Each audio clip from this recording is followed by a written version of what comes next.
സമഗ്ര ശിക്ഷാൻ കേരളയിൽ ചട്ടവിരുദ്ധ നിയമനം ബ്ലോക്ക് പ്രോജക്ട് കോർഡിനേറ്റർ, ജില്ലാ പ്രോജക്ട് കോർഡിനേറ്റർ തസ്തികകളിലേക്കുള്ള നിയമനങ്ങളിലാണ് പരാതി ഉയരുന്നത്. അപേക്ഷാ കാലാവധി കഴിയും മുമ്പ് പലയിടത്തും നിയമനം നടന്നു. ഡെപ്യൂട്ടേഷൻ നിയമനത്തിനുള്ള അപേക്ഷ നൽകുന്നതിനുള്ള തീയതി ഇന്നലെയാണ് അവസാനിച്ചത്. വിവരങ്ങളുമായി അഞ്ജു ചേരുകയാണ്. അഞ്ജു, ചട്ടവിരുദ്ധമായ നിയമനം വി ഡി സതീശൻ സർക്കാരിന്റെ കാലത്ത് ഒരു തുടർക്കഥയാകുന്ന സാഹചര്യമാണ്. പലയിടങ്ങളിൽ നിന്നും സമാനമായ സാഹചര്യം ഉയരുന്നു. ഇപ്പോഴിതാ ഈ ബ്ലോക്ക് പ്രോജക്ട് കോർഡിനേറ്റർ തസ്തികകളിലും സമാനമായ സാഹചര്യം ഉണ്ടായിരിക്കുകയാണ്. വിവരങ്ങൾ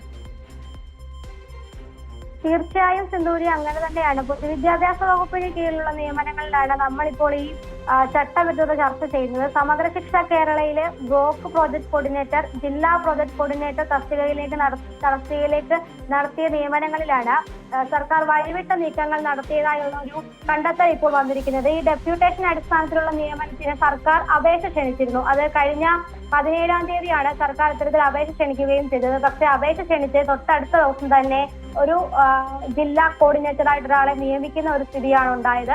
17-ാം തീയതി അപേക്ഷ ക്ഷണിക്കുന്നു. 18-ാം തീയതി കോഴിക്കോട് ജില്ലയിലെ പ്രൊജക്ട് കോർഡിനേറ്ററായി നിസാർ എന്ന് പറയുന്ന അധ്യാപകരെ നിയമിക്കുന്ന ഒരു സ്ഥിതിവിശേഷമാണ് ഉണ്ടായത്. അതിന് തൊട്ട് പിന്നാലെ തന്നെ പട്ടാമ്പിയിലെ ബ്ലോക്ക് പ്രൊജക്ട് കോർഡിനേറ്ററായി നിയമിച്ചു. ഇത്തരത്തിൽ അപേക്ഷ ക്ഷണിച്ച് അത് കണ്ണിൽ പൊടിയിടാനുള്ള നീക്കമായി വരുത്തി തീർക്കുന്നു. അധ്യാപകരെല്ലാം 25-ാം തീയതി വരെയാണ് അപേക്ഷ ക്ഷണിക്കാനുള്ള സമയം നിശ്ചയിച്ചിരുന്നത്. ഇതടിസ്ഥാനത്തിൽ 25-ാം തീയതി, അതായത് ഇന്നലെ വരെ അധ്യാപകരെല്ലാം നിയമനങ്ങൾക്കായിട്ടുള്ള അപേക്ഷകൾ സമർപ്പിക്കുന്നു സർക്കാരിലേക്ക്. പക്ഷേ സർക്കാർ മറ്റൊരു വഴിയിലൂടെ വഴിവിട്ട നീക്കങ്ങൾ നടത്തിക്കൊണ്ട് ഇഷ്ടക്കാരെ പോസ്റ്റുകളിലേക്ക് തിരികെ കയറ്റാനുള്ള ശ്രമങ്ങളും നീക്കങ്ങളുമാണ് നടത്തിയത്. അതിന്റെ ഭാഗമായാണ് ഈ രണ്ട് നിയമനങ്ങൾ ഉണ്ടായിരിക്കുന്നത്. വലിയ വിമർശനങ്ങൾ തന്നെയാണ് ഈ നിയമനങ്ങളുടെ പേരിൽ സർക്കാരിന് ഇപ്പോൾ കേൾക്കേണ്ടി വരുന്നത്. അധ്യാപകർ തന്നെ നിയമനങ്ങൾ റദ്ദാക്കണമെന്നും ചട്ടപ്രകാരം അപേക്ഷകൾ പരിഗണിച്ച് കൃത്യമായി തന്നെ പുതിയ നിയമനങ്ങൾ നടത്തണമെന്നുമാണ് അധ്യാപക സംഘടനകളുടെ അടക്കം ആവശ്യമെന്ന് പറയുന്നത്.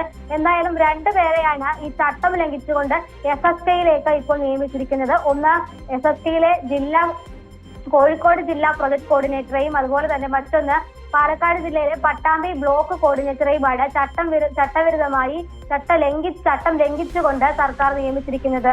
സിന്ധൂരി, അഞ്ജു, ഈ സമഗ്ര ശിക്ഷ കേരളയിൽ ഇപ്പോൾ നടത്തിയിരിക്കുന്ന ഈ ചട്ടവിരുദ്ധ നിയമനത്തിലേക്ക് വിമർശനം ഉയരുമ്പോൾ ഇതിനോട് ഏതെങ്കിലും തരത്തിൽ പ്രതികരിക്കുവാൻ അധികൃതർ തയ്യാറായിട്ടുണ്ടോ? അത്തരത്തിലൊരു പ്രതികരണം ഒന്നും പൊതുവിദ്യാഭ്യാസ വകുപ്പിന്റെ ഭാഗത്തുനിന്നും ഇതുവരെയും ഉണ്ടായില്ല. അധ്യാപകരാണ് ഇത്തരത്തിൽ വലിയ വിമർശനങ്ങൾ ഇപ്പോൾ ഉയർത്തുന്നത്. ഈ അപേക്ഷ എന്തിനാണ് തങ്ങൾ ഇപ്പോൾ അയച്ചതെന്നും എന്തിനാണ് അല്ലെങ്കിൽ സർക്കാർ ഇത്തരത്തിലൊരു അപേക്ഷ ക്ഷണിക്കുന്നതെന്നുമുള്ള വിമർശനമാണ് അധ്യാപകരുടെ ഭാഗത്തുനിന്നുണ്ടാകുന്നത്. കാരണം വലിയ പ്രതീക്ഷയോടുകൂടി തന്നെ ഡെപ്യൂട്ടേഷൻ അടിസ്ഥാനത്തിലാണ് സർവീസ് പരിഗണിക്കപ്പെടും. അങ്ങനെ വലിയ പ്രതീക്ഷയിലാണ് അധ്യാപകർ ഇതിലേക്ക് അപേക്ഷ സമർപ്പിച്ചിട്ടുള്ളത്. പക്ഷേ അതിനെ ഒന്നും ഒരു വില കൊടുക്കാത്ത രീതിയിൽ ചട്ടവിരുദ്ധമായി ഇത്തരത്തിൽ ഇഷ്ടക്കാരെ തിരികെ കയറ്റാൻ വേണ്ടി സർക്കാർ നടത്തുന്ന ഈ തീരുമാനങ്ങളിൽ വലിയ പ്രതിഷേധം അധ്യാപകരാണ് ഇപ്പോൾ അറിയിച്ചിട്ടുള്ളത്. ഇതിലൊരു പൊതുവിദ്യാഭ്യാസ വകുപ്പിന്റെ ഭാഗത്തുനിന്ന് എന്തെങ്കിലും ഒരു ഈ നിയമനങ്ങൾ റദ്ദാക്കുമെന്നടക്കമുള്ള കാര്യങ്ങൾ ഉണ്ടാവാനൊരു സാധ്യതയുമില്ല. കാരണം നമ്മൾ നേരത്തെ തന്നെ ചർച്ച ചെയ്തതാണ് ഈ SSKയിലെ ഡയറക്ടർ നിയമനവുമായി ബന്ധപ്പെട്ട വിവാദം. കോളേജ് പ്രിൻസിപ്പളായിട്ട് വിരമിച്ചിട്ടുള്ള ഒരു അധ്യാപകനെയാണ് SSKന്റെ തലപ്പത്തേക്ക് അന്ന് സർക്കാർ നിയമിച്ചത്. അതിൽ തന്നെ വലിയ വിവാദങ്ങൾ ഉയർന്നു. ഈ സർവീസ് അനുസരിച്ച് ഡയറക്ടർ ആവാൻ യോഗ്യതയുള്ളവർ ഉണ്ടായിട്ട് പോലും അവരെ മറികടന്നുകൊണ്ട് ഇത്തരത്തിൽ ചട്ടം ലംഘിച്ചുകൊണ്ട് ഒരു വിരമിച്ച കോളേജ് അധ്യാപകന നിയമനം നൽകിയതൊക്കെ വലിയ ചർച്ചയായതാണ്. അന്നൊന്നും ആ നിയമനം റദ്ദാക്കാനോ അല്ലെങ്കിൽ പിൻവലിക്കാനോ ഒന്നും തയ്യാറാകാത്ത സർക്കാർ ഈ നിയമനങ്ങളിൽ ഇനി എന്തായാലും കാര്യമായ ഇടപെടലുകളൊന്നും നടത്തുമെന്ന് നമ്മൾ കരുതുന്നില്ല.